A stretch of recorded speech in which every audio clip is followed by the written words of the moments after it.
জামাই বলে খ্যাত পার্থ এবং সেই পার্থর স্ত্রী সম্প্রতি একটা মিটিংয়ে বলিছে সে নাকি 16-17 বছর ধরে আওয়ামী লীগ থেকে নির্যাতিত হয়েছে। আমার প্রশ্ন, আজকে যে আওয়ামী লীগ ডুবিছে, আওয়ামী লীগ ডুবার কারণ হচ্ছে আত্মীয় লীগ, জামাই লীগ, সুবিধাবাদী লীগ এবং হাইব্রিড লীগ।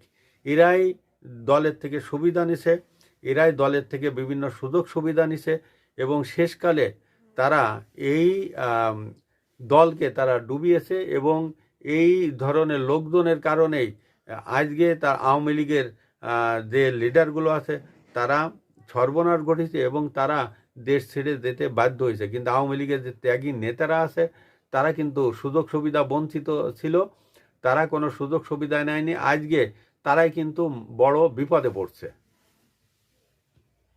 জামাই বলে খ্যাত পার্থ এবং সেই পার্থর স্ত্রী সম্প্রতি একটা মিটিংয়ে বলিছে সে নাকি 16-17 বছর ধরে আওয়ামী লীগ থেকে নির্যাতিত হয়েছে। আমার প্রশ্ন, আজকে যে আওয়ামী লীগ ডুবিছে, আওয়ামী লীগ ডুবার কারণ হচ্ছে আত্মীয় লীগ, জামাই লীগ, সুবিধাবাদী লীগ এবং হাইব্রিড লীগ।